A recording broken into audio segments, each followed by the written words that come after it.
holy shit, what just happened? When you're going through that, you don't think of nothing, the like severity of the circumstances. You pretty much go into react mode. You're trying to make it to the next minute. But after it, when everything starts to hit you, you start to decompress a little bit. We were just standing around going like, what the fuck? Like, now what do we do?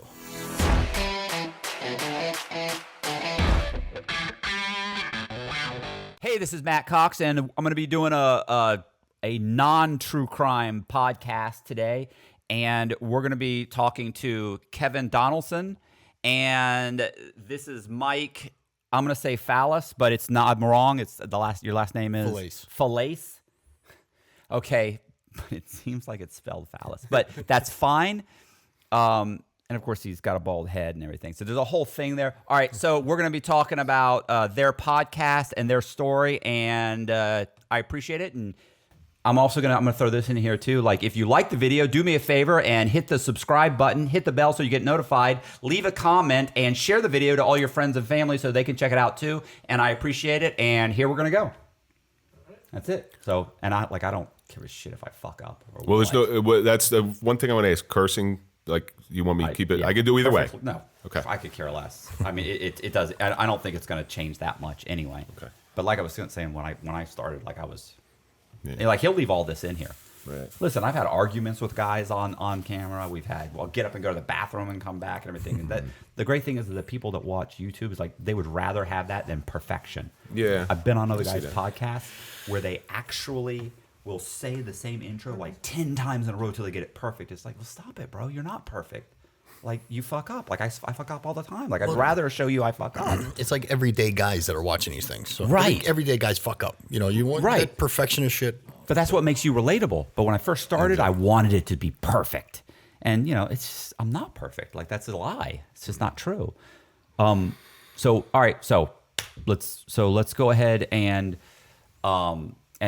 so, Kevin, you were a police officer with is it? It was Roseland, New Jersey, which is in Essex County. It's probably, give you a waypoint, it'll about 10 minutes west of Newark.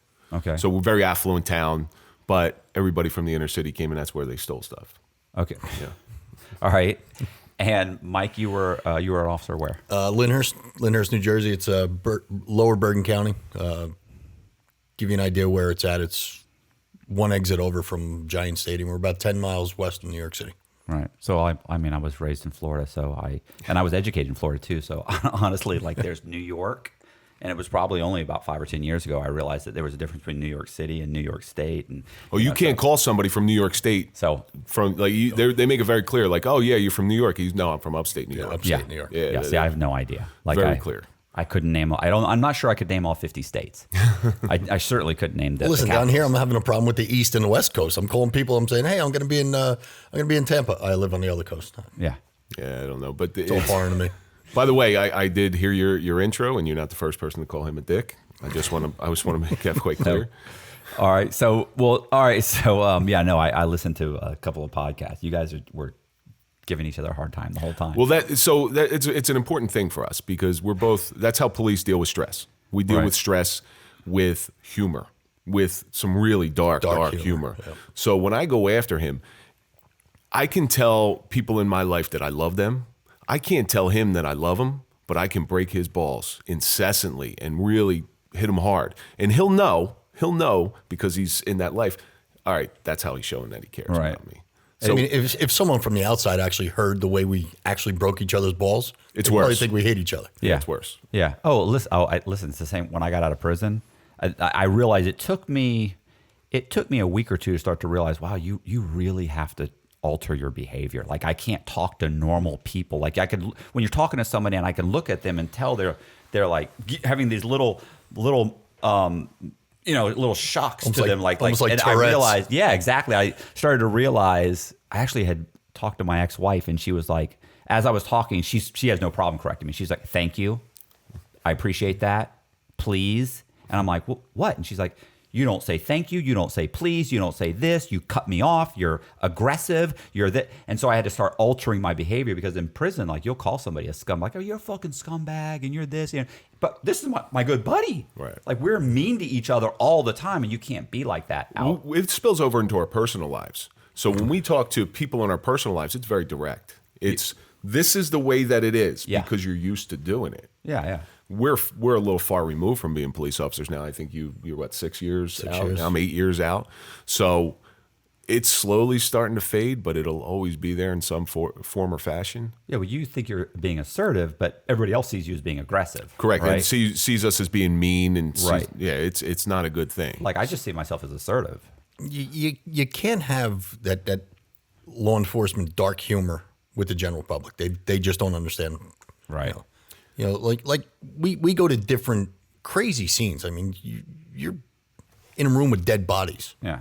You know, how are you supposed to just shut that off and go on to the next call? It's like, oh yeah, they're dead. Don't worry about it. You know. I explained police work like this. When there was a dead body that I was sitting on, they always die on the toilet. You weren't physically sitting on it, were you? No, I was sitting in a room. So okay. this elderly woman, there's no dignity in death. Yeah. So this elderly woman dies. She has when you're on the toilet and you're having a heart attack, it feels like you got to take a shit. So she tries to lay down in bed, and she dies. We go there. So I have to sit on there until the detectives show up, and our detectives at that time were about an hour away. So I'm sitting in there, 2:00 in the morning, just me and a dead body. And what do? I pull my gun out, I put it on my thigh, and then I actually went to sleep in the room with a dead body. And the detective shows up and he sees the gun out. And he goes, "What's the gun out for?" And I said, "Because if she moves, she's getting double tapped right in the head, because I know she's dead." But that's how you deal with that stress, because you can't take that stuff home. We're human beings, Right? And that stuff builds up over time. And like I said, that call has to stay at that call. It's not like your shift is over right after that you're done with that call.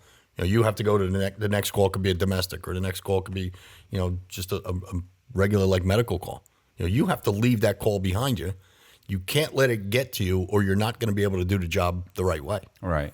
You see things like you see somebody who's been dead for a couple weeks, and the smell's bad. So you have to be able to shut that off automatically, because guess what? Your lunch break might be coming up. And if you really let it affect you, you're not going to go eat. Right. So you just desensitize yourself to everything. And over time, that you every time you see something that's horrible like that, you put on this different piece of armor, because you're human and you don't want to ever be hurt by that again. So it usually happens about the 10 or 15 year mark, where you start getting so heavy and weighted down by all this different armor. And eventually there's a breaking point, and it broke for him and it broke for me, until you learn how to release the armor. Right. All right. Well, so let's get into talk about your story. So, I'm sorry. Go ahead. No. It's tough every time I tell it, right, because it's not a very proud moment. You're a guy. Mike's sort of a guy. Once in a while. Once in a while. Depends on usually what dress he's wearing. Right after lunchtime. Yeah. When you go through certain feelings that are uncharacteristic of what a man should feel, or what you think it should feel, you feel very weak. You feel very, you just feel less manly. Yeah. Vulnerable. My incident. Hey, listen. Everybody says, "Hey, you worked in Roseland. It's just this nice, pretty white, upper middle class town. Whatever happens in there." But the reality of it is no matter where police officers or first responders are working, they're going to see some crap. My particular incident happened on July 16th, 2013. And it always starts out the slowest night possible. And that's what it was. I pulled up next to my partner. We went car to car, and just anything come in. All I want is an alarm, something. Just get me out of the car. I don't want to sit in the car all day. So we used to have to do these plaza checks, like little strip mall checks. I go over there, and call comes over the radio. Start heading to this address. There's an open 911 call. So an open 911 call is somebody dials 911, they'll throw the phone down, and we have to respond to every single 911 call that comes in. Make sure somebody's not being held hostage or something like that. We go flying up there, and I can tell you the route that I took. I can tell you the speed I took. My partner's right behind me, and we're trying to keep it quiet. It's about 10, it's a Wednesday night, it's about 10 something. So there's nobody on the road. We're we're heading there. We get there, and it's a little townhouse complex, and you can hear the yelling inside. We don't know what's going on, but we can hear the yelling inside. Now the hair on the back of your neck starts to stand up. Right. It's when you're going lights and sirens to a call, you're always like, is this going to be the one? Is this going to be it? Right. But you never really fully believe it. But because 9 times out of 10, you get there and it's a bullshit call anyway. Correct. So you're making these little plans, and you got to make these little plans on a dime. I mean, you don't have time to sit there and do a full drawn out tactical plan. So my partner goes around the back. And I grabbed something from my car. It's called a Halligan bar. It's like a fireman's crowbar. And so our plan was, I'm going to breach, because it's in the middle of a townhouse complex, so you can't get out on the sides. You can only get out front or back. I'm going to breach the door. My partner's going to, fully expecting the guy to run out the back, whatever's going on in there. So on a signal, I start whacking the door. And this funny thing about police work is you see all these cop shows, and you see them kicking in the door. Yeah, they hit one time and it flies open. Yeah. Bullshit. Yeah. It's bullshit. They're all steel doors. You can't do it. I mean, but we Reinforced. know. Yeah, we know how to do it. It's just, it takes longer than you think. So I put the crow in there, and I'm cracking it, and I'm banging it, because you can hear the other guy on the side as I'm banging it say, don't come in here, don't come in here. And then I hear bang, bang, bang. We don't know what the hell's going on inside. I heard somebody scream. I heard the shots. What we found out is my partner had exchanged gunfire with him through the door, because what he was doing was he was in a domestic dispute with his ex-girlfriend. Guy actually lives somewhere around here in Florida, believe it or not.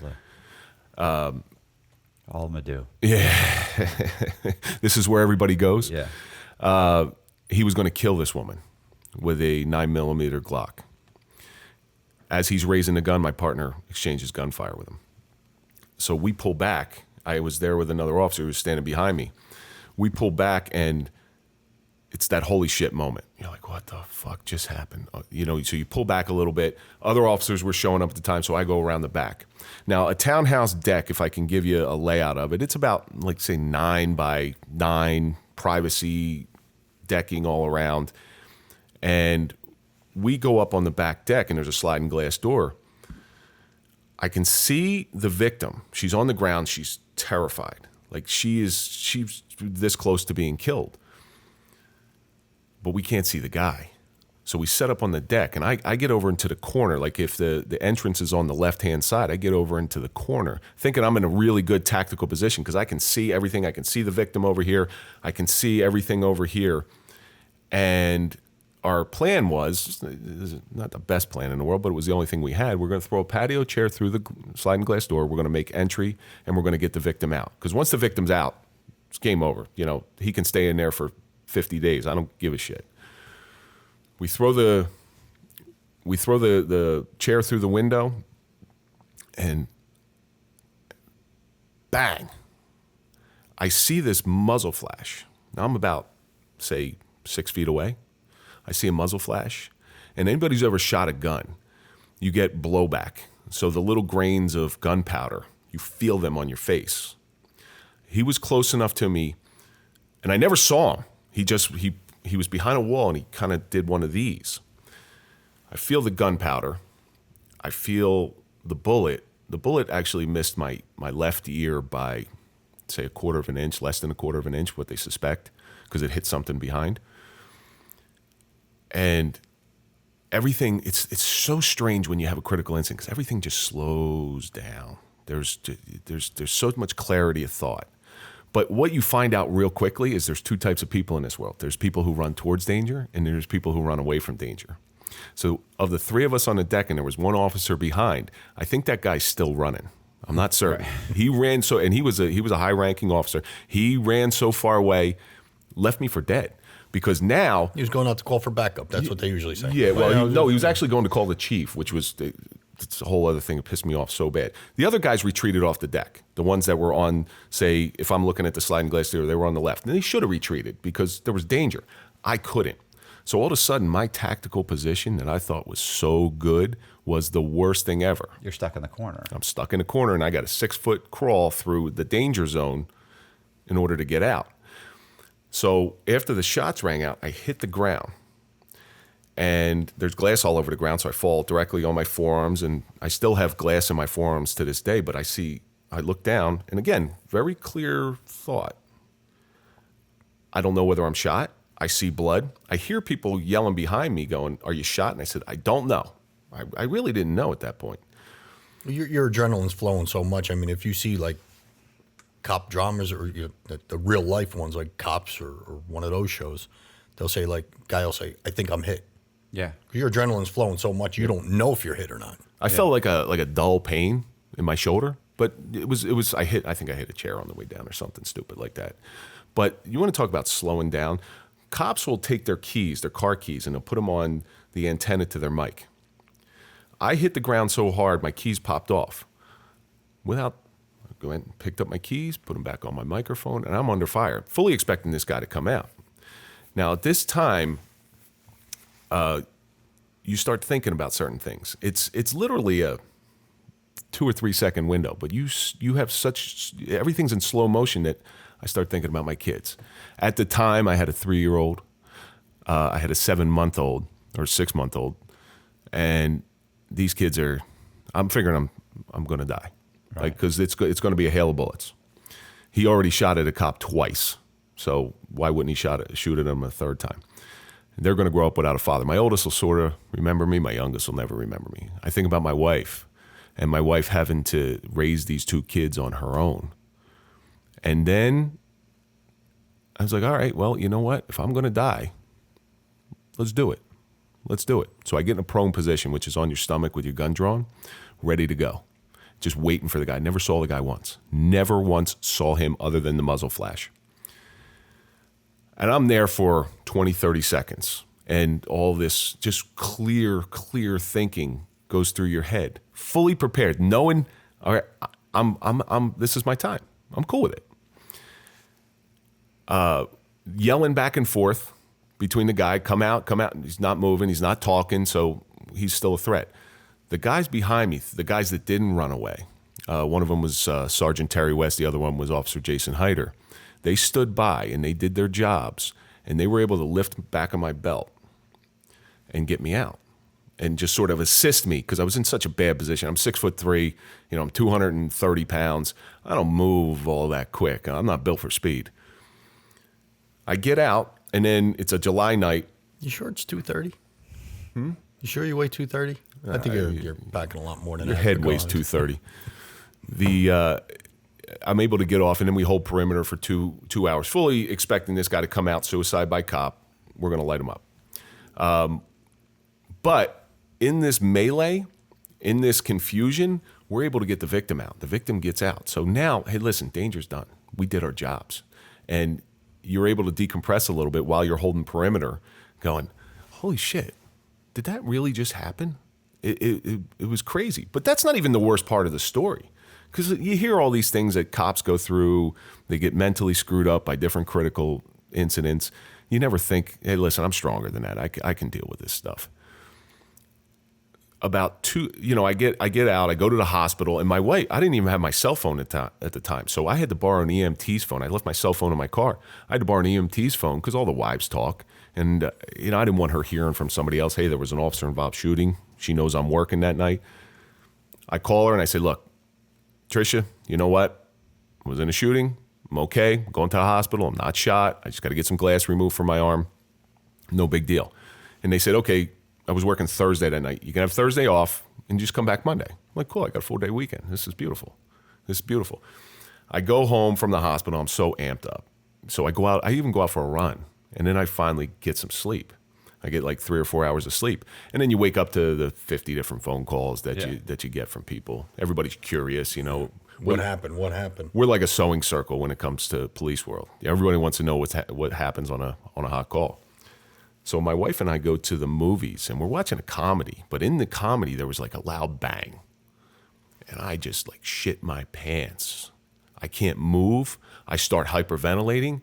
And I don't want to concern my wife. So I say, hey, look, I'm just going to go to the bathroom. I'll be back. I can't go back into the movie theater. I'm like, what the fuck is going on with me? That weekend, my parents lived in Atlantic City. So we go down to see them, bring kids down with them. You know, we got some time off. On the way home, and this is sort of the progression. You start having nightmares the night before, so you're not thinking right because you just died. My son, my 3-year-old, spills chocolate milk on his car seat. It's like, it's 3-year-old. Yeah. I flipped out. Like, I started screaming at him. Like, I couldn't control myself. That ride home was the worst ride home ever. So when I got home, I knew there was something starting to go seriously wrong. I called cop to cop, and they got me some help. But it didn't stop there. Like, I couldn't sleep.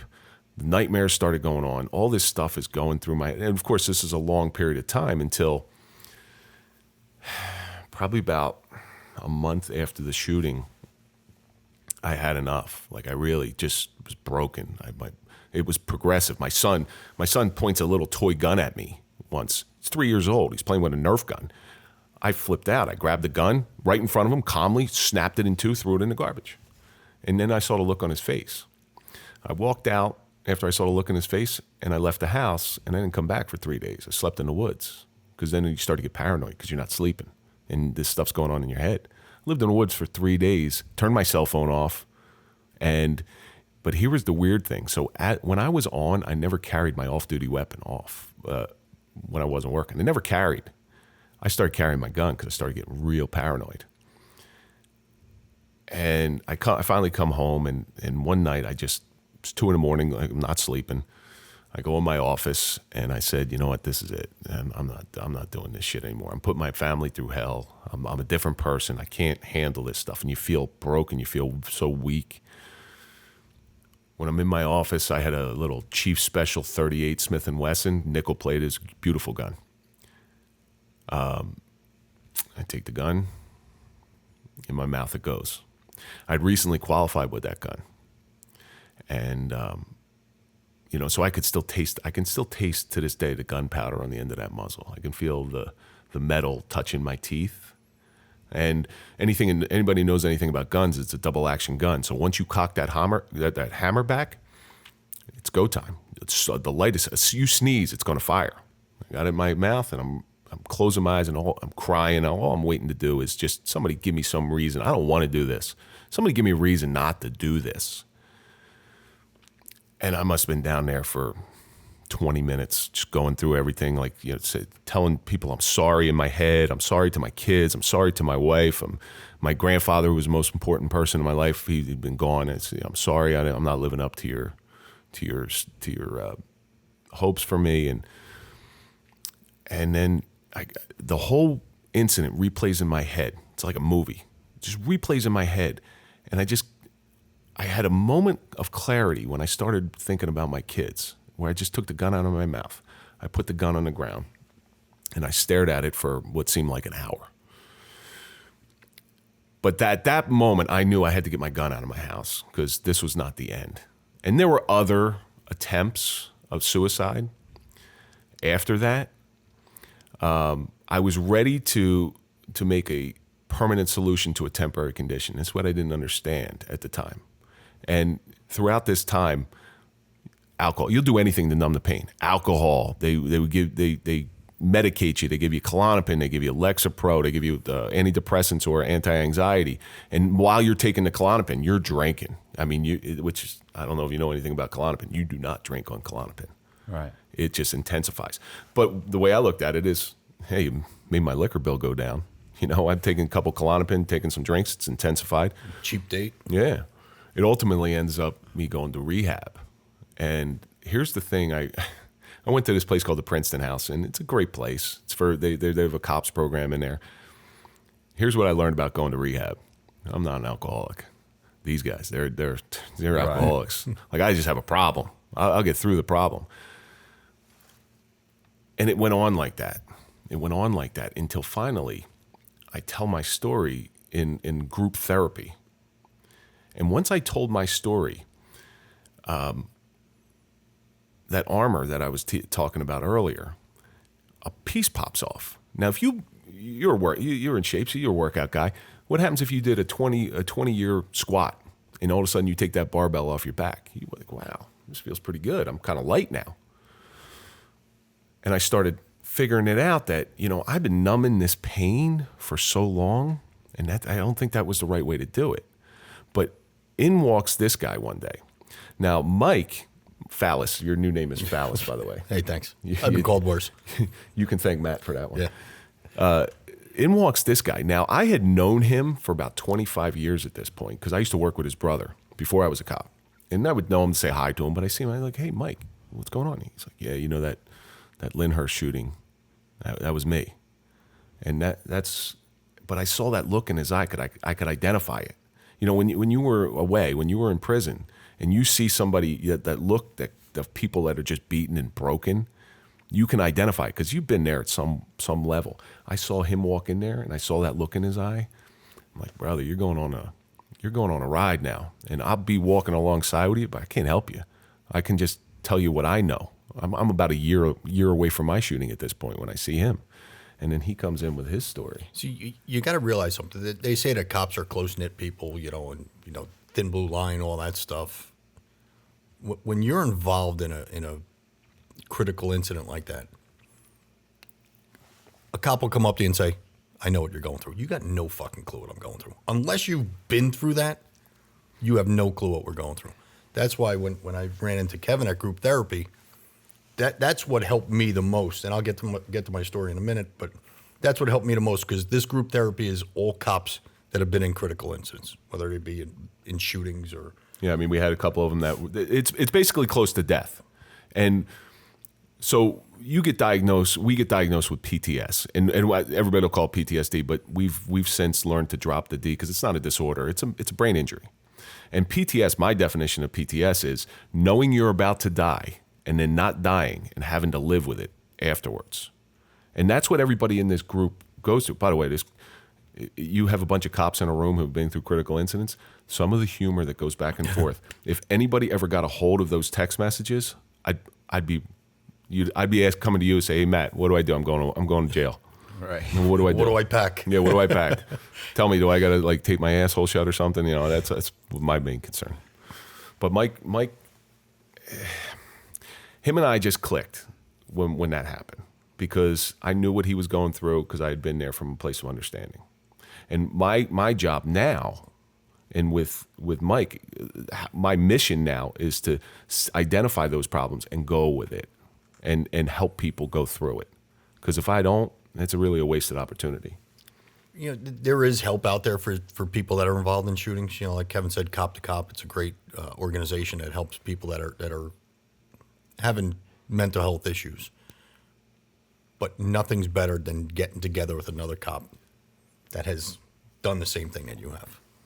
You could sit there in front of a therapist and tell this therapist all day. And they have no clue. He's got no clue what's going on. I had a therapist, one of who we talk about him quite often. He told me, he goes, hey, you were a cop. Didn't you expect to get shot at? Well, no. The statistic is like less than 0.05% of cops in the country get shot at. 0.01 get actually shot. And less than that even get killed.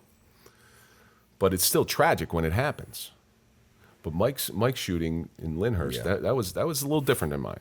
It was a little different than mine. It was September 16th, 2014. It was just after midnight, a little after 2 o'clock in the morning. Again, like Kevin said, a slow night. It's Monday night into Tuesday morning. Monday Night Football was over, so the crowds, the bars were pretty much emptied out. And now there's really not much to do. Lyndhurst doesn't have any highways in it. I mean, we're surrounded by highways, but we don't have any highways that run through it. So it's pretty quiet time. It's when we catch up on our reports and, just catch up with the guys and, see how their weekend was and whatnot. So a little after 2 o'clock, one of our neighboring towns puts out what they call a bolo, be on the lookout. They said that two males were trying to break into a car in the town, one town south of us. The owner of the house had cameras on the house, and why she saw the camera at 2 o'clock in the morning, I have no idea. But she sees these two guys trying to break into her car. She comes running outside. She scares them away. They jump in a black SUV. They take off. They give us a description of the black SUV. One of our guys sees it, tries to pull it over. Guy takes off on him, leaves him on a chase through town. Our guy winds up losing it, losing a vehicle. He broke off the chase.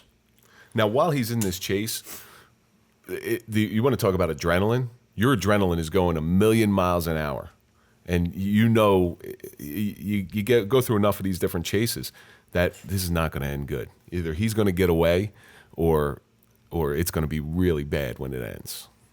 All right. And then a lot of details started coming out. The vehicle was carjacked earlier in the night at gunpoint from Newark, which is as you're pursuing it, that's what you're now learning that. One of the guys got the plate. I'll never forget. It was Hotel Yankee 8170. Guy got the plate, and once they got the plate, they start running it and everything else, and then they figured out it was carjacked. Like I said, at gunpoint. They were trying to break into cars. After our guy breaks off the pursuit, the guy doesn't know his way around town because he could have hit one of the local highways and he would have been long gone. But the guy wound up staying into town. One of our guys sees the car again, goes to pull him over. So he's chasing him through some side streets, and he hits the one main road in our town. And they were traveling northbound. Right now it's 2:25 in the morning. Nobody on the road on a Monday night into early Tuesday morning. They're doing probably 90 miles an hour. Generally, if it's like during the day, we would have called off that pursuit because it's too dangerous to the public. But there was nobody there, so we kept the pursuit going. They're coming southbound. Like I said, nobody else on the road. I see my guys' overhead lights, chasing the guy, and I'm looking down at the road. Now, I turn onto the street, and I'm coming southbound. I'm coming towards the pursuit. I'm watching my guys' overhead lights so I could kind of gauge the distance to see how far they were. Because what happened is the black SUV, the guy turned out his headlights. I was waiting for him to dip down one of the side streets. I didn't see any headlights. I got fixated on my guys' overhead lights. So I see they're getting closer and closer, and he's giving updates, and I'm just staring at his overhead lights. All of a sudden, I look back down at the road. The SUV is in my lane of travel doing 90 miles an hour coming at me head on. If he hit me, I would have been gone. I would have been long gone. I had just turned onto the street, so I'm not even doing 15, 20 miles an hour. I was just casually, strolling up just to see, to get a look at everything. He comes at me at 90 miles an hour. I turn out of the way. He turns out of the way. He missed me by about 5 feet. He was going so fast, he lost control of the car. The car was swerving. How he kept control of the car, I have no idea. He winds up hitting, there was a construction site there. He hits a construction sand, one of those big yellow sand barrels. He hits the sand barrel, the car turned sideways. Another car came in, pulled in right behind him. Driver puts the car in reverse, starts ramming a police car. Now the tires are spinning. Roads start filling up with smoke. So we come up onto the passenger. When he hit, the car turned, sideways. We came up on a pursuit, come up right to the passenger side of the window. Draw down on the guy, show me your hands, show me your hands, show me your hands. He had his left, now again, the tires are spinning. We're getting, the whole left side of my body was filled with burned rubber, what I call road shrapnel, like the road was breaking up. I was getting, broken up concrete all up my body and everything. I actually had burn marks on my face from the burnt rubber. We pull up on the passenger side, start yelling to him, show me your hands. I'll never forget it to this day. He had his left hand on the steering wheel, reaching down between the driver's seat, staring me right in the face. Just staring me dead in the face. He pulls up like this. We went up shooting him. I saw a bullet go right in the guy's forehead from right across the car. And then his body just slumped down. His foot pressed onto the gas, his whole body weight went onto the gas pedal. At that point, the tire started really spinning. I figured at one point I remember seeing a key in the ignition. So I'm thinking we have to shut this car off at some point. So now at this point, the tire was spinning so much the tire blew out. The passenger side rear tire blew out. So now it's the rim on the ground. Tire spinning, or the rim is spinning. Now I'm getting just nothing but metal sparks into my face. So I take out my baton. I'm shielding my eyes. I break the window out. We call it break and rake. You break the window and you rake it out to get all the glass out. I go to reach in to shut the car off. Passenger popped up right in my face. I had no clue there was even a passenger in the car. So my definition of PTS, what I said earlier, it's knowing you're going to die and not dying and having to live with it. At that moment, and I've spoken to Mike in depth about this, what I believe is that is his onset to PTS.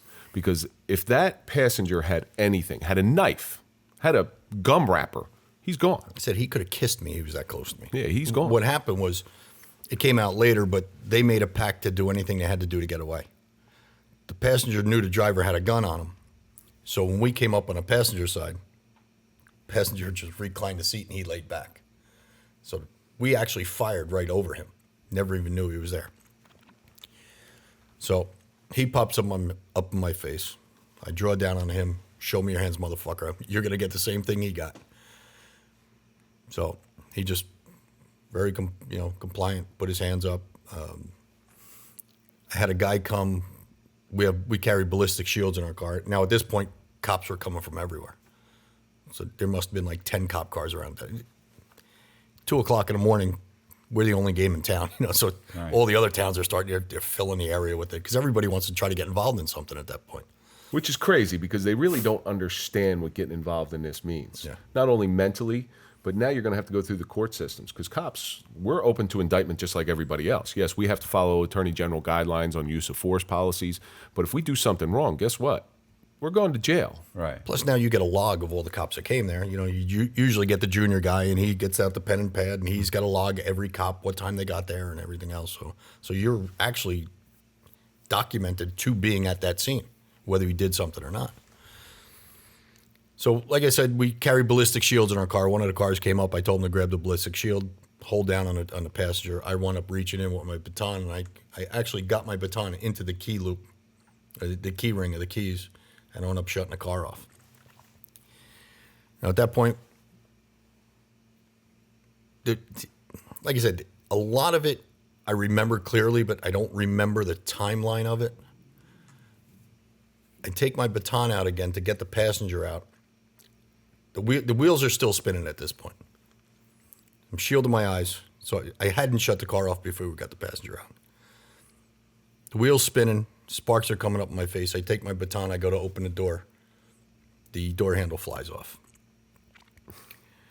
It's like, what else could go wrong at this point? Anything that can go wrong will go wrong. So now, draw back down on the guy, show me your hands. The cops came up. They had to drag him out of the passenger side window. He got out without a scratch on him. That's when I reached in and actually shut the car off. So now the funny thing is about the passenger is the passenger gets out and gets out of custody or something.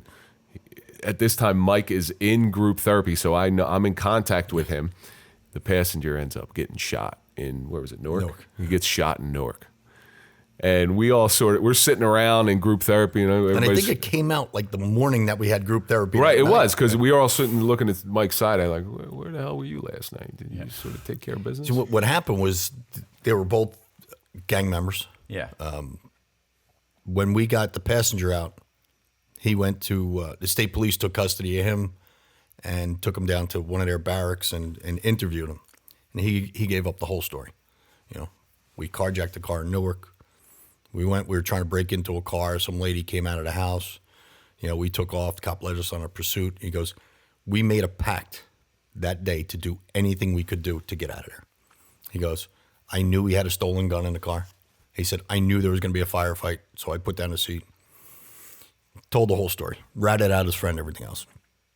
He goes into jail. As soon as he got to jail, he changed his story, of course. He told everybody in jail that the driver got knocked out from the accident. We went over to the driver's side. We opened up the door. We started beating him up. Then we shut the door. We ran around to the passenger side and shot him. So that's the story his family's getting. Right. So, totally untrue. But he went to jail, told his whole story. He wound up bailing out of jail. When he got back into Newark, they found out that he ratted out his friend. He was walking down the street one day. A guy just walked right up to him, put a bullet right in his forehead, killed him right there. Right, another gang member. Yeah. Protecting each other.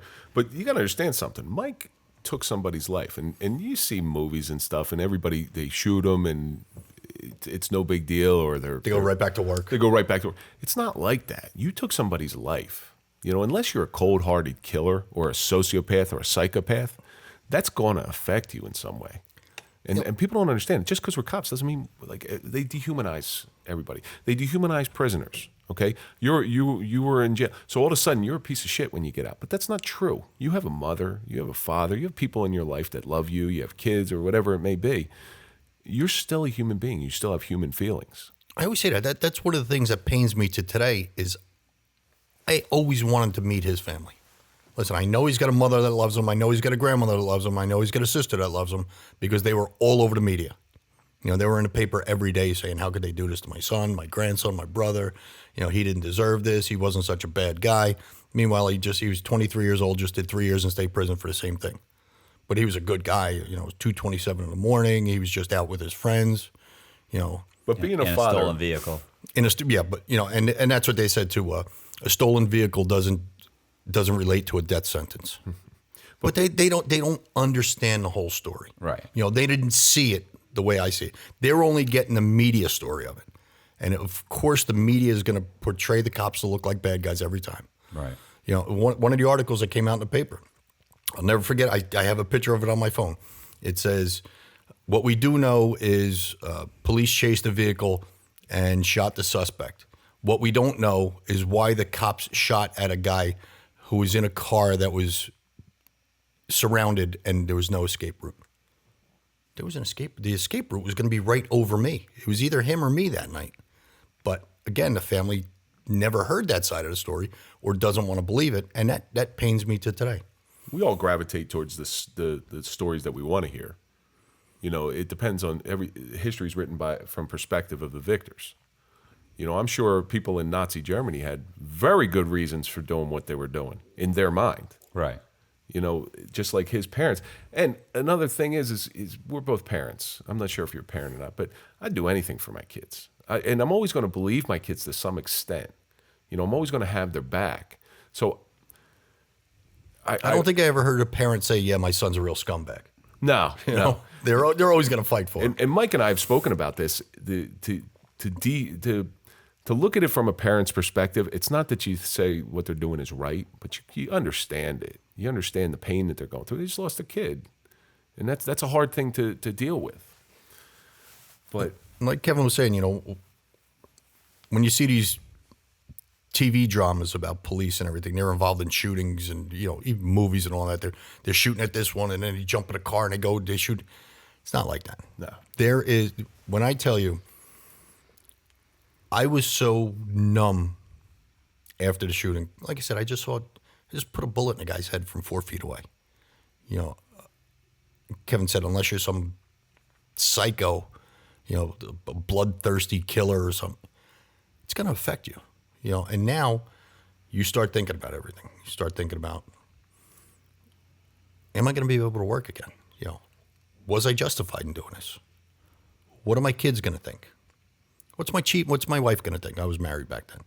What's my wife going to think? What's my chief going to think? All of that's going through your mind. Now you have the whole aftermath of it. Like I said, police cars came from everywhere. There had to be 30 police cars there.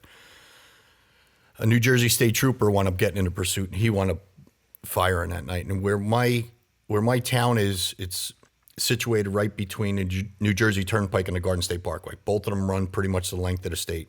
And there's a highway at the end of my town, which is in the town next to us, that could hit both of those highways. Now, mind you, Mike lived in the town he worked in. Right. So it's a big deal. And my kids were going to school there. Right. So everybody knows. It's not like he's working 4 or 5 towns over. Everybody knows what's going on. They know there was a shooting last night. So now Jersey State Trooper was involved.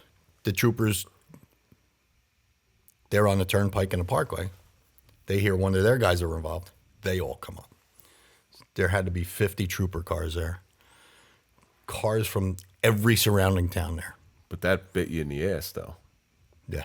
Because whenever the state troop, so when there's a policeman back then, I mean, you're talking about 2015? 2014. 2014. So back then, any shooting went to the Attorney General's office of that county or the prosecutor's office of that county. When there's state troopers involved, it goes to the Attorney General's. And the bigger government you get, the slower the process. Right. Like my process was pretty quick when they're going through grand jury and all that stuff, because every shooting goes to grand jury. But when troopers are involved and the AG's involved, now all of a sudden it just all slows down. And Mike just said, he's fallen under the disguise of, hey, I might go to prison for this. Even though I was going to say, does it become more political at that point? Yeah, as because it goes further up the chain? Because there's optics involved. Right. You just had a guy, a young black man, who got shot by police. Think about the optics. Think about if that happened today. Mike would have been screwed. Well, you know what it was? It was right after, if you remember the Eric Garner chokehold situation? Yep. It was right after that, where Black Lives Matter just started coming to the forefront, I guess you could say. Right. You know, now, and listen, I say all the time, I don't care if that guy was green. You know, what he was doing was wrong. It was either me or him. I don't care who he was. I didn't even realize, you know, you're not thinking at that point, oh, you know, he's black, he must be doing something wrong, or, you know. What he was doing was wrong. I don't care what color you were. Right. You know, but it just so happened he was a black guy, and you know, like I said, the racial tensions at that point were just starting to really get bad. So we were waiting for, and that's the other thing, you know, we're waiting for repercussions from that. Because gang members are going to protect the other gang members. So it's not uncommon. We saw this in numerous towns throughout New Jersey, that you kill a gang member, all of a sudden the gang members put out a hit on the cop.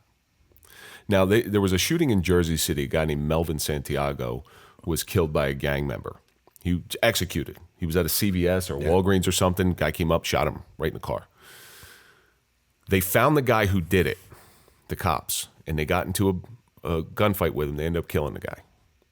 So now the guy was a Blood, I believe. He was a Blood gang member.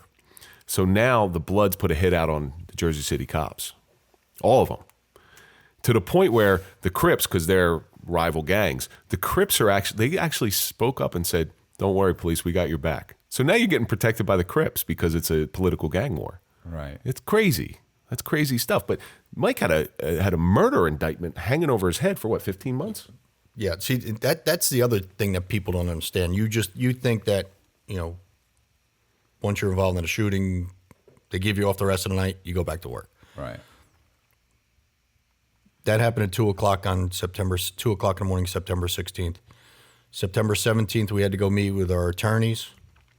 Every shooting, you have to get an attorney. You have to get an attorney, or you're going to go to jail, because there's going to be lawsuits and everything else. September 18th, I went to the state police and gave my statement to the state police, you know, all about the shooting, what happened, and everything else. Again, that was September 18th, 2014. Everybody kept saying, did a great job. You know, you did what you're supposed to do. You know, you did what you're trained to do. You know, I was on a SWAT team. I'm a submachine gun operator on a SWAT team. I was very qualified at what I did. And everybody kept saying, perfect. You know, picture perfect shoot. You know, you did nothing wrong, blah, blah. But we have to present it to grand jury. All right, when's grand jury going to be, like next month? They said, well, it could take up to a year. So now, when it goes to the Attorney General's office, they have to go through it. There were 4 officers that wound up shooting that night. So they have to get all the evidence. They have to get your the ballistic. All the ballistics need to be checked. Who actually your fired the casings kill off shot. the ground, and then they take your gun, and then they fire to see who. You know, they compare the striations in the bullet. Striations and the bullets and everything. So it takes a while. It took 53 weeks to the day.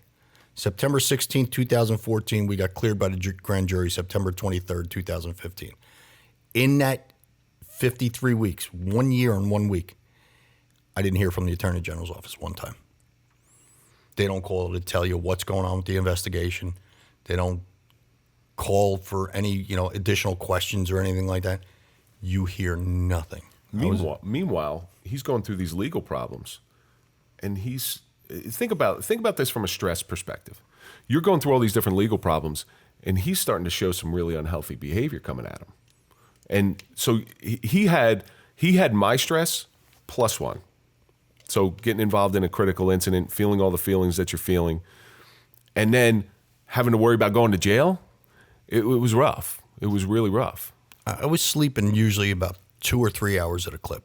You know, I'd lay in bed at 9 o'clock just so I could know I could get 3 hours sleep, wake up at 12 o'clock. I was sleeping in my basement. Real bad nightmares. You don't want to affect your family. Waking up in a cold sweat, not knowing if I pissed myself. That's how sweaty I was. You know, the bed was soaked. So I just figured I'd lay down on the couch down in the basement. You know, I got a TV in there, bathroom, refrigerator, you know, finished basement. So I'd lay down at 9 o'clock, wake up at 12 o'clock. Now you're wide awake because your mind's spinning. Go to the refrigerator, have a beer, lay back down, fall back to sleep at 1 o'clock, sleep till maybe 2, 3 o'clock, go back to the refrigerator, have another beer. Then I'd be getting up at 5 o'clock in the morning, and then I'm up for the day, you know. Are you able to work this whole time? Or are you still working? I was out on workers' comp. For 15 months? No, 52, 53. 50, a year and a week. But you actually were, because it took you beyond that to get retired. Yeah. So I actually had to start using my own time after that. So workers' comp will only cover you for X amount of time. 52 weeks. Right, 52 1 weeks. year. So after that, you have to start burning. So there's a likelihood, and there's many officers who do it, that get involved in these incidents where they can't go back to work. It's not that they don't want to, they can't. Like, I'd give my pension back tomorrow. I was able to retire with a pension. I'd give my pension back tomorrow to go be a cop again, because I loved that job. It was a life of service. And it wasn't the bad guys. It wasn't catching bad guys. It was helping little kids. I can tell you a dozen calls where I left that call saying, you know what, I made an impact. But when you can't go back to work and all of a sudden you're going through legal issues and the doctors are telling you can't go back, now your time runs out. There's a likelihood, and I know a lot of officers who go without pay. You got a family, you got a mortgage, you got all these different responsibilities. How are you going to pay? How are you going to pay for everything? So there's that added stress that goes on to it. Well, after the grand jury, you know, after what they call no build, which means, you know, they're not charging you, still took another 6 months to get the pension, you know, to go before the pension board. Because at that point, I decided I was going to retire.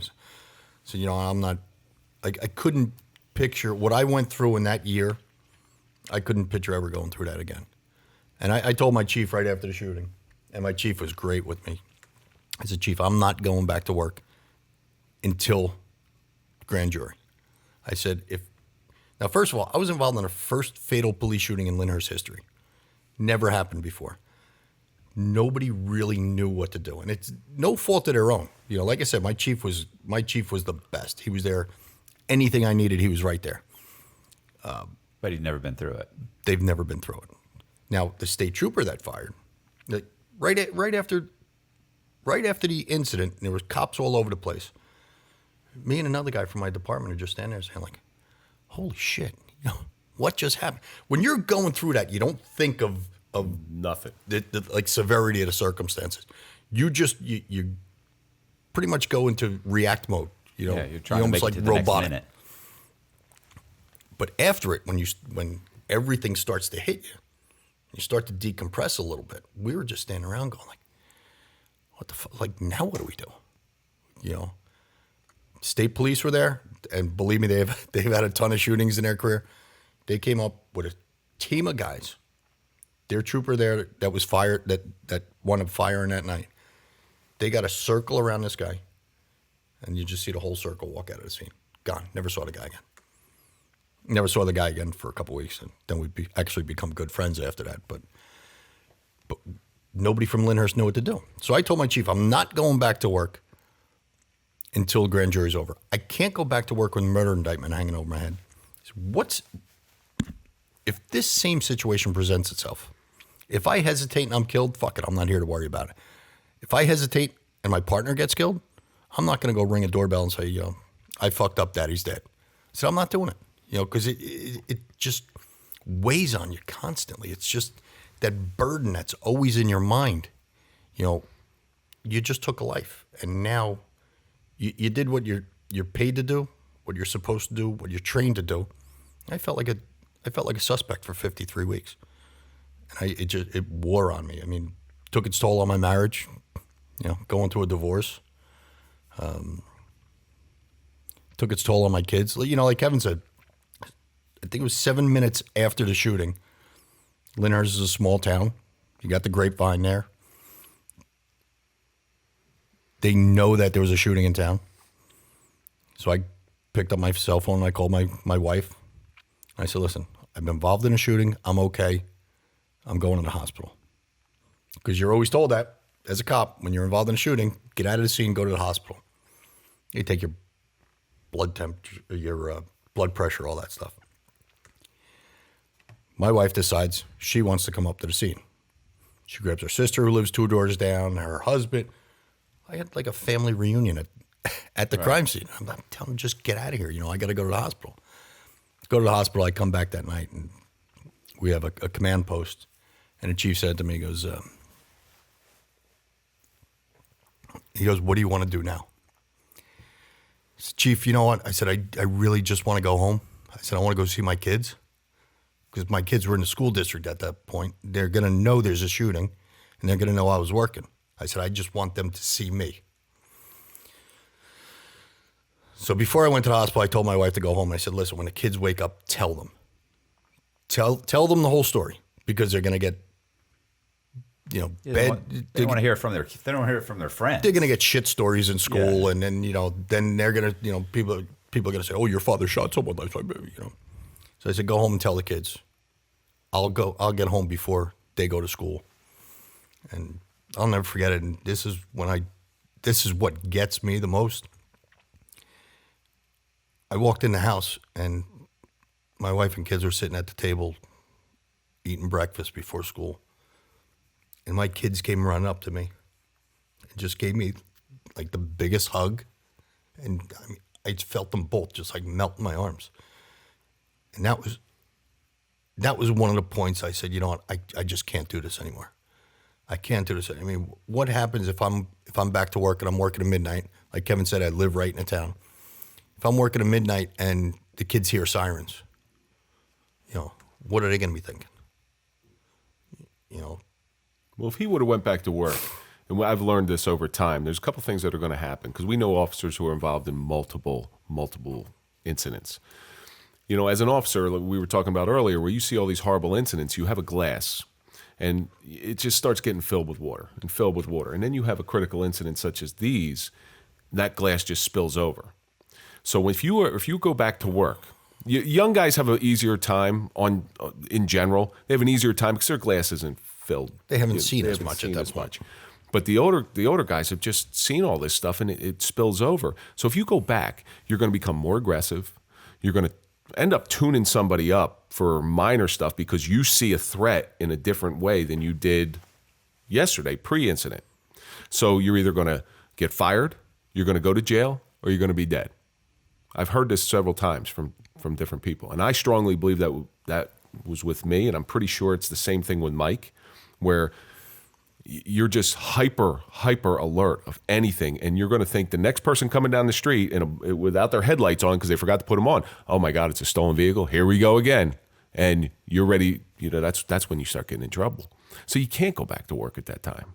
And now, officers are, I love my brothers and sisters in blue, but we're boneheads because too many of them, their primary identity is a police officer.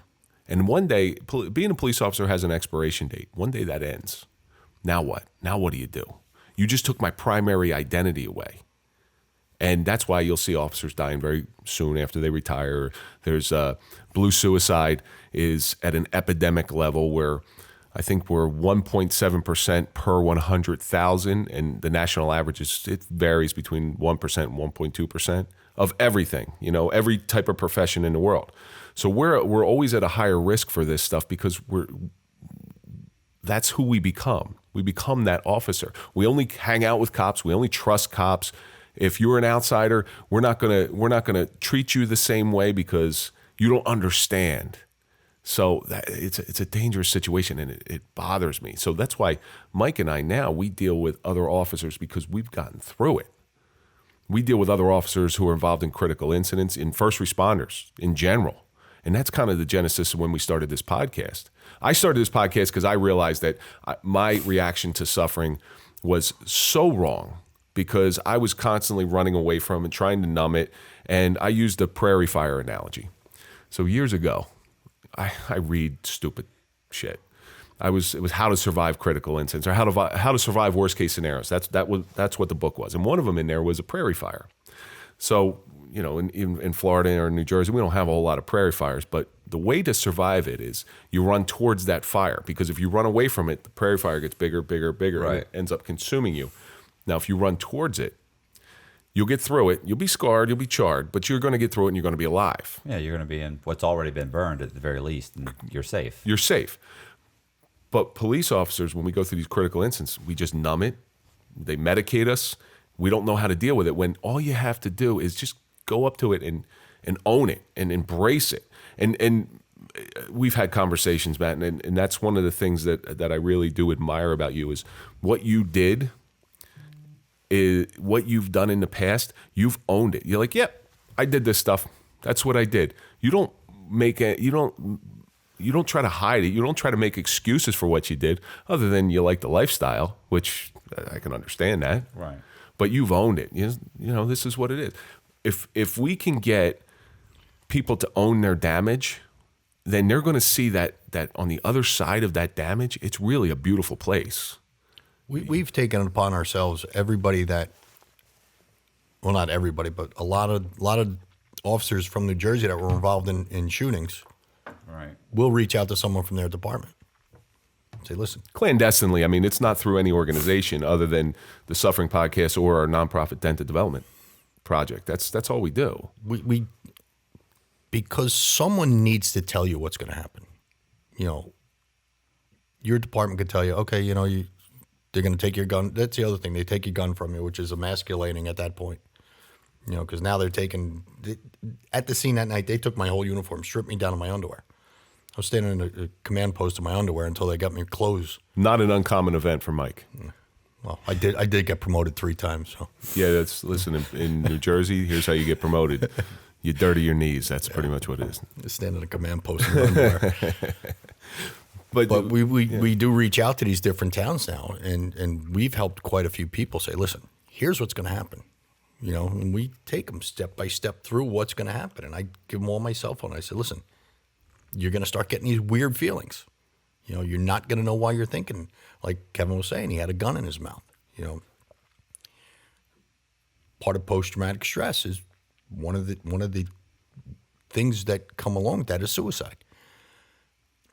I always say I was too much of a pussy to kill myself. Still am, thank God. But I went to bed every night thinking, you know what? If I don't wake up tomorrow morning, probably wouldn't be such a bad thing. It's an awful feeling, and it couldn't be more wrong, because when you're going through the deepest, darkest times of your life, it's so dark in there, you don't realize that there are other people walking alongside of you who have been through the same thing that can help you. They can see because they got night vision or whatever they have, but you can't see that there's people walking alongside of them, and that's kind of what we do now. It's what we do with our show. We show them that there's other people there. You just can't see them because it's too damn dark until you get to the end and there's a little bit of light and it shines a shadow on them. Right. So we've been able to, and we don't just highlight first responders, because everybody's got their own damage. Everybody's got their own suffering. So I think one of the best shows we did was Gene. So Gene Halberger. Gene Halberger lost his son to suicide. He's actually changed my vocabulary. It's not commit suicide because you commit a crime. Right. So that was always common lexicon that I always came out everybody with. does. Yeah, He committed suicide. But you don't do that. It's very offensive to people who do. And most of them, they won't come up to you and say, oh, you're an asshole for saying that. We've learned a lot of things that are offensive to we say in our common vernacular. They'll say, no, it's you lose them to suicide. So Gene lost his 17-year-old son to suicide after being bullied on Instagram. And in school. And in school, and he found him. He took one of his shotguns and found him in the back. The kid called his father that night and said, or that morning, and said, Dad, I just want to tell you I love you. Yeah. But when Gene came in the studio, and we had to stop recording many times. Wait a second, I don't understand. You said who went and found? So, Gene went and found the kid? The kid called the father that morning. The father was at work. His son called. The son's name was Jimmy. The father is Gene. So Jimmy called Gene and said, Dad, I just want to tell you I love you. So he said, I'll be right home. By the time he goes home, he goes in the house and he sees the shotgun case open goes running around back, and his son had just done it. So half his head's missing, and he's doing. There's a gurgle. So when death gurgle. When somebody shoots themselves, it's not quick and painless most of the time. Because your heart's still beating and the blood's still flowing. Blood's coming out. It's this guttural groan coming out of them. And he saw his son doing that, and it destroyed him. They're like it would any parent. Right. So Gene comes in and he tells this just awful story that it's called The Ultimate Suffering. When he left our studio because he had let it out, and we had to stop recording numerous times. Well, he never talked about it before. Yeah, he never went through any about media. He just sort of took a liking to us. He came out of our studio and he had a 4-hour ride home, and he gives us a call and he says, "You know what? That was the most peaceful ride home," because he finally just gave that pain and suffering in his life just a hug and said, "You know what? I can release it." And since then, he's done it a couple other times, and he feels better. So there's something to it. Yeah. I'm not totally full of shit. Yeah. Maybe a little bit. Yeah. Sometimes. Maybe a little bit. No, I can understand talking about stuff that bothers you. You Right. know, it's, you know, so I mean, like just from like going to prison and talking about, you know, just different things as a child and different things that, you know, I had gone through, and people that, you know, obviously people that I hurt and people that I lost, you know, while I was in prison. Like, it's funny because like there was a psychiatrist. I went to a program called RDAP, and so you have to meet with like a psychiatrist, and so I had to meet with her all the time. RDAP, I'm familiar with that program. The RDAP Dan, who's Dan Weil. Dan Wise. Dan Wise. Yeah. So I had so I would meet with them all the time, and she used to say all the time, like, you know, look, if you talk about it, you'll feel better. You'll get better at telling the story, or you'll get better at being able to talk about it and express it without breaking down and crying and getting upset. And so far, I found that to be bullshit, because I, to this day, like every time there's certain things I talk about, if they come up in the podcast or I talk about them, immediately start crying. Just immediately, like just you tears. will. Me, yeah. To this, I could talk right now, and tears would start coming down my face, and I know exactly what those things are. Like I'll steer clear of them, and it happens all the time. I've never gotten better. Well, we call those. Some people do though. Yeah, we call those triggers. Yeah. You know, something will trigger you. You know, like Kevin said, he went to a comedy movie, heard a loud noise. Yeah. You know, right after my shooting, my daughter was running track in high school. I got the starter's pistol. You know, I had to look at the starter every time a race started. One time I had my back to the starter when I first went, and that starter pistol went off. I almost ran out of the stadium. But the more you tell it, there's a lot of validity into what this RDAP program is telling you. Because the more you tell it, it's like a release. Yeah. It's not a desensitizing. Yeah. No, I always feel better directly afterward, but you know, the problems still exist and they're still there. So for me, it's not over. You know what I'm saying? Certain things aren't over. But a lot of this will never be over. It's part of who you are. It's part of one of your scars, or as we call it, one of your dents now. You know, we call ourselves all dented individuals. We have a lot of dents in us. That's a dent that's going to stay with you for the rest of your life. It's all how you take that dent and work with it. Right. You know, it's how you get over it, and that's all part of what we did. You know, I was saying all the time, you know, they were my department was sending me to all these therapists, and to me it was just rehashing. It was go and tell the same story over and over. And the one therapist we talked about before had no clue what was going on. So he'd sit there and I'd tell him the whole story, and he said, "Well, how you feeling?" "Well, you know, I told him all of my different feelings that I had. And he said, "Why are you feeling like that?" I said, "You're the fucking one that's supposed to tell me why I'm feeling like that." So I was like done and over with him. But when you speak to another person you would probably have a inborn camaraderie with somebody who came out of prison versus, you know, with us, we deal with things a little bit differently than the normal person. Like if you were to tell a story about something that made you tear up or made you start crying, right, it's going to be all right. All right, let's figure this out together. He starts crying because it's happened many times. Pussy, what are you doing? Right. It's happened many times.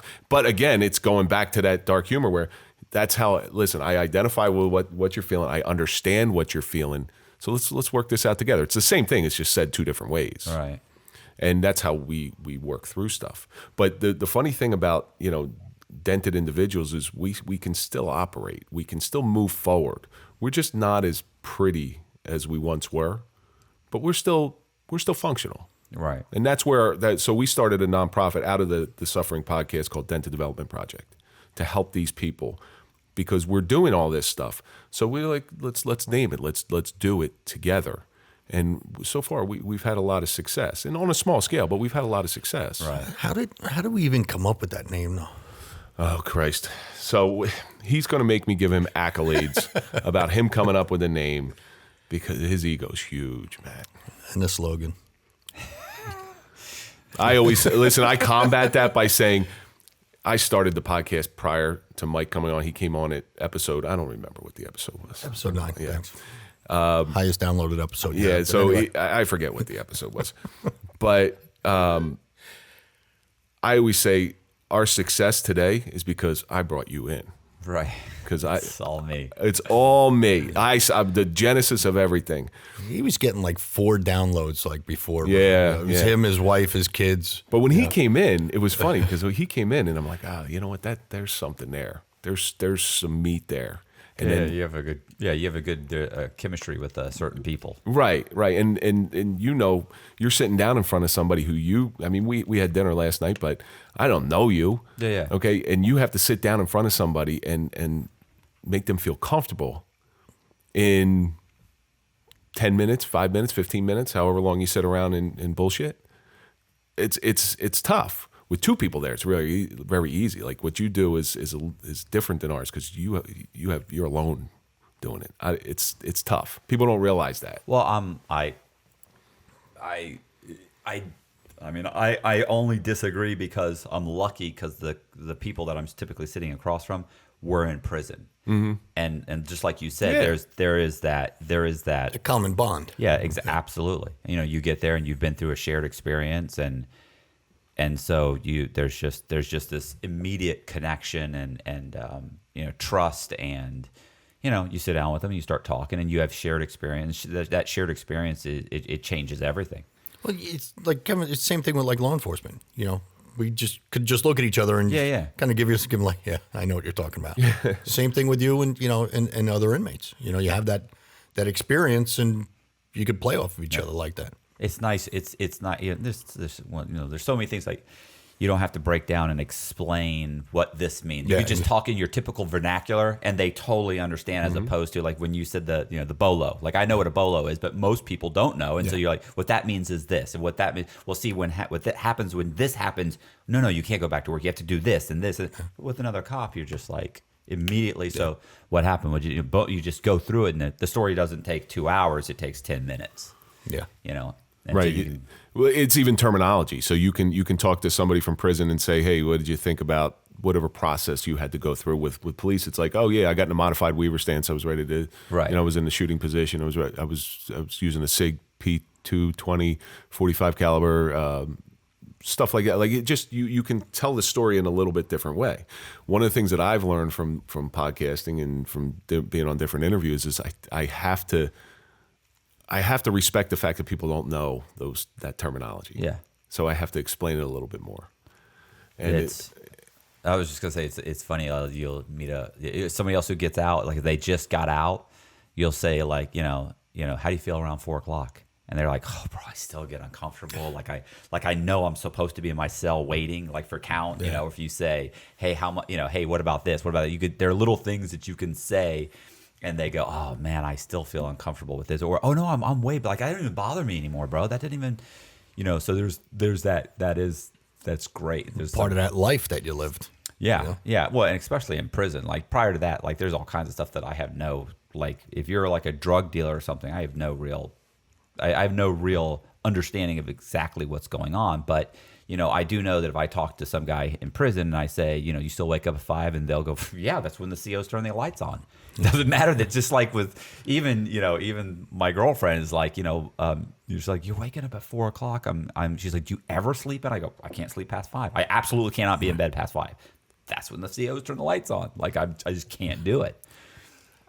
The only thing that's changed for me with police work is I used to be able to stay up all night. I can't. I've done it a couple times. I don't like it. I can't stand it. You know, you work a midnight shift, and there's certain rules that you have to follow personally as working midnight shifts. It's the one thing I've lost, and thankfully I have lost it because it's unhealthy to work midnights. It's unhealthy to stay up that whole time, drinking coffee, doing whatever you're doing. That's the one thing that's going away from me. Everything else pretty much stays the same, the different habits. So do you like doing the podcast? Like after you do the podcast, when the people leave, do you feel good about it, or you feel it's therapy for us? Right. It is total therapy for us. We hear these different things, and we get a new perspective on different parts of suffering, and it feels good. It feels good, and we always say that. Yeah, downloads are important for this business and stuff, but if we can just hit that one person. We just had the band Overkill. They were real big in the 80s. They've been around for 40 years. They've been around forever. We just had a guy, the rhythm guitarist, guy named Derek Taylor, came in. He's been a professional musician for 30 years, played with Dee Snider, played with Overkill for the last 20 years. But he has a autistic son cerebral palsy who's nonverbal. He's 32 years old. Right. And this guy has been able to be at the top of his game and still be this super dad. I have the utmost respect for this guy. He's not a first responder, but he's got his own suffering. And when you listen to him, he's the type of guy who'll say, well, I don't really know what you really want me to talk about. I'm like, what do you mean? You got the toughest job in the world and you're still at the top of your career. What are you talking about? They tour the globe, and yet his son, every time his son sees him, it's his hero. Right. So I mean, that's what we're talking about. This is a guy. I mean, they're a thrash metal band. You know, like in the genre of like Metallica and Slayer and all that, and they are huge over in Europe. You know, they play all these outdoor venues, these music festivals. They could be playing in front of 70,000, 80,000 people. And here's a guy that's in Europe for, say, 3 months, and he's got this son at home that is totally dependent, nonverbal. You know, how do you keep your at the height of your game, worrying about your son at home and humble? Like he's like, I don't understand. Yeah. It's just what he does. That's what his life is.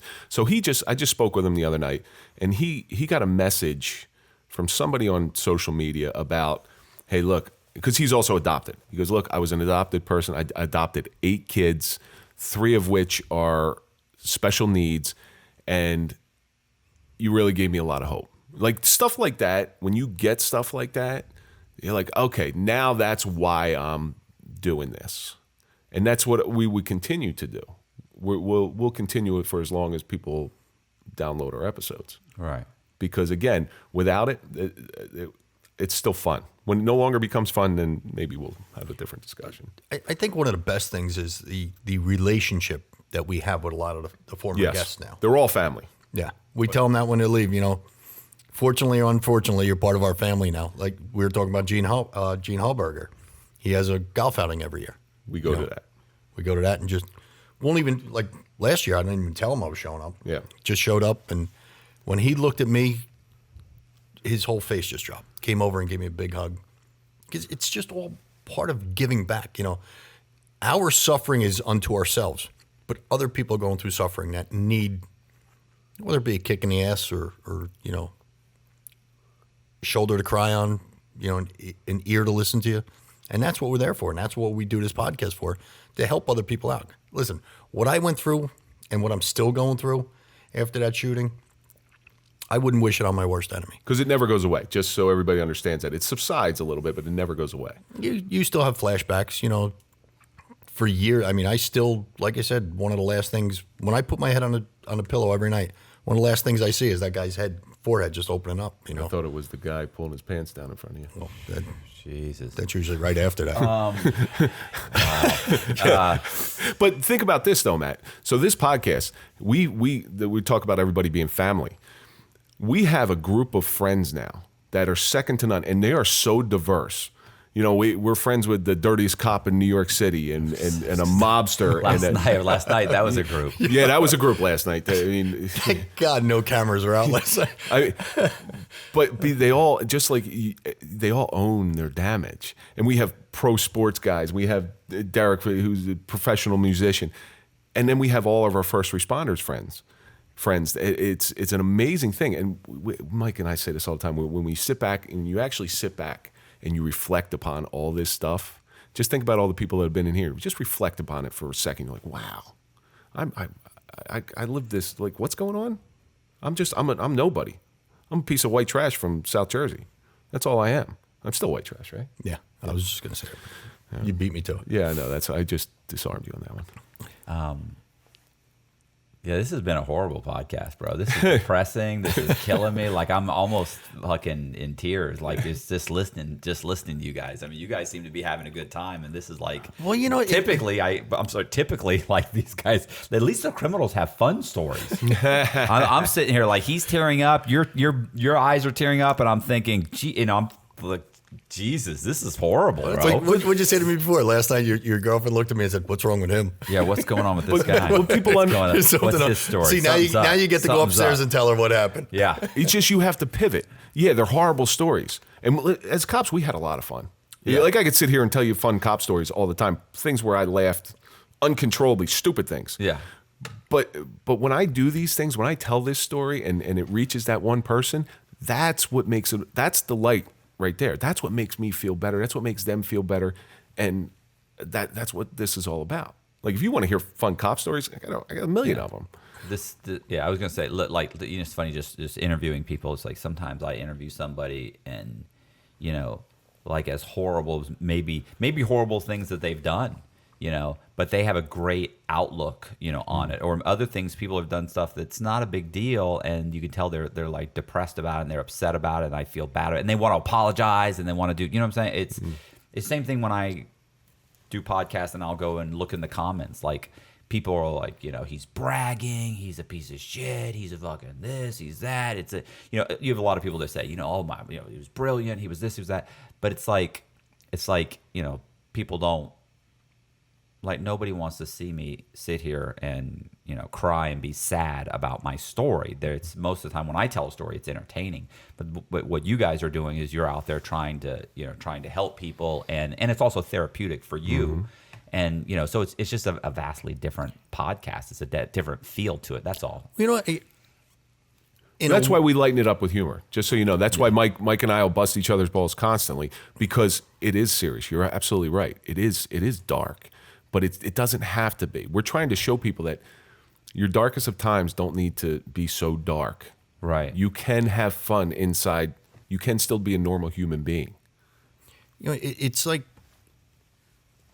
when your critical incident defines you, that's when it bothers me. You know what I'm saying? I've done so many things in my career, not blowing smoke up my ass, but, you know, CPR saves, running into burning buildings. But I'm always known as the cop that shot someone. Right. Because I was the first one in Lyndhurst to ever do it, you know? And that incident defines me now. That bothers the hell out of me. You know, nobody talks about all the other stuff I did in my life, in my career. You know, I was telling Kevin, you know, I used to drive down the street, see kids throwing a football in the street. You know, I'd pull the police car over, get out in uniform, throw the football with them, and just to get the, hey, thanks, officer, I really appreciate it. You know, that to me was what law enforcement was about. That's what I got in it for, to help people and to, you know, be that local neighborhood cop, you know. But now I'm defined by this incident. Well, same thing with you, Matt. You're always going to be defined by what you did in the past.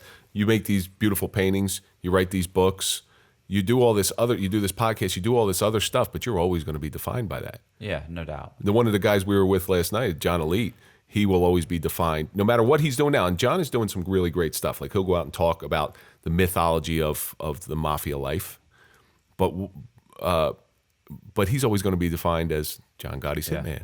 Do you remember the kids that I forget the college, was it in Texas, or where they'd been blamed for raping a girl in a fraternity, and then it came out later that she made the whole thing up and it was all bullshit, and that it just never happened. And one of those kids, when they dropped the charges and said, "Wow, you know, you're right, that's not what happened," and he said it wasn't, you know, getting arrested and doing all the other stuff. He said, wasn't what bothered me. He goes, what bothers me is the rest of my life, no matter what I do. He goes, I can raise a family, I could start businesses, I could do amazing things. He goes, when I die, my obituary will say, this is a kid that was accused of rape. Yep. He said, I will will always be my obituary, no matter what. But isn't that the way it always is? We label at the lowest common denominator. That's a great way of saying it. It's a great way of saying we always do that, no matter what it is. Millennials. I know tons of millennials who are great people, hard workers, really sharp people. But what's your view of millennials? Lazy, entitled, And you can take every group of people in the United States and lump them into that. Look at Woodstock. Yeah. Old Woodstock, they're a bunch of pot smokers. But there's CEOs. There's a bunch of people. As a matter of fact, the doctor that treated both of us was at Woodstock, and he is so far on the other side of what you would think somebody from Woodstock is. Right. Yeah. I mean, he's but he's lazy. He'll always be like the Woodstock doctor. Yeah, he's always Woodstock doctor. When we talk about, like Kevin said, John Elite, it wasn't, we have John Elite coming into the show. It's like, hey, we got a mobster coming in. Right. He's going to be defined as a mobster his whole life now. Great story about him. So the first time I ever talked to him, he's going off the rails on another mobster. How he's a phony, how he's no good, he's a liar. And he goes, the guy's only shot one guy. And I go, John, think about what you just said there. He's only shot one guy. So, I don't exactly want to say what I said after that, but that's how you get tied into all that stuff. Yeah. That we guys got to walk away from the labels, because you're Matt Cox, the author. You're Matt Cox, the painter, and that's the important stuff, because that's what you're doing right now. But then you got Mike Dowd, who's always just going to be the dirtiest cop in New York City history. Mike is just God. I love hanging around him because he makes me feel normal. Yeah, yeah. It's funny. I was going to say it's funny what's normal to me, and me and the other guys that are here, like, we're having a normal conversation that, to me, we'll talk for 45 minutes about this. And then no, listen. That's not listen. One time, one-upping each other, just kind of goofing around. And then you read the comments and you see the views and you realize, and people are going nuts, and you're like, you have to kind of, like, for us, we have to step back and go, I guess a lot of guys haven't gone into a bank, given them fake documents, showed them a fake ID, and walked out with a check for $250,000.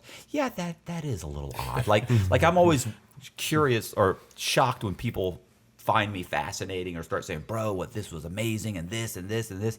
And I'm like, okay. But I'm looking at them thinking,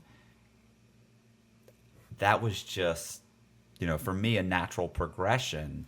But I guess if you're a guy that works at Tire Kingdom, and you've never really been in trouble, then for them, that's you're shocking or amazing, or they're fascinated by you. You were talking last night, and I was fascinated by half of the stuff you're saying. Because you're actually looking at your life from the elevated position. Yeah. You're looking at your life from a story, but while you were doing it, it was just, let's do this. But it's real fascinating, because you just figured it out. Like, you just figured it out. Even now, like, that's how I see you. I don't see you as somebody who did that stuff. I see you as somebody who has figured everything out in their life. And I'm sure you're not, I'm positive you're not perfect, and I'm positive you still have your damage. Yeah. But you take a thought and you almost wish it into existence. Like, this is what I'm going to do, and I'm going to do it. And you do it effectively, you do it successfully. And that's the admirable trait. And that's what I think is your defines your life now. That's how I see you anyway. Where me, I don't want to be defined as my shooting. I want to be defined as the cop who helps others get through it. Right. Mike and I sit down, every week we sit down with a variety of different guests just to talk about people's suffering and how to get through them and how to come out on the other side a little bit cleaner.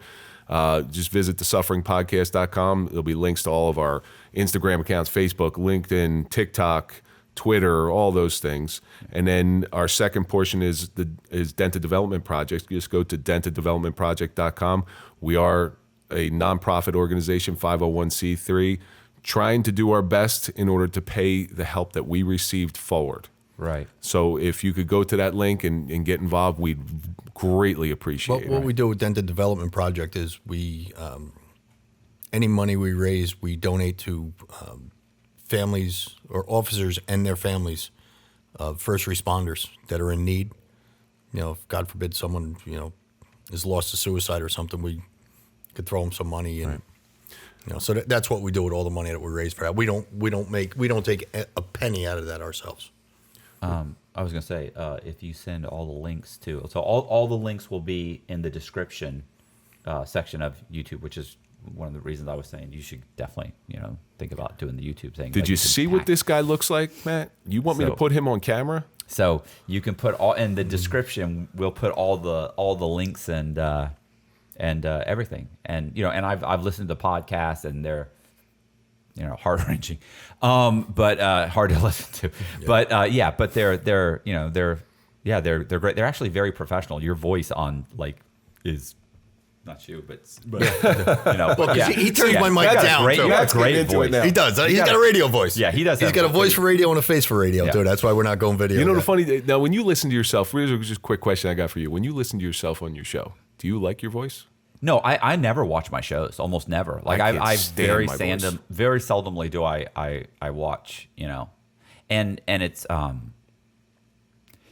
funny when you mentioned the other thing about. Like we were talking about the, just basically like being like doing the things that I've done, in general. I was talking to Tommy one time, and he had made a comment about.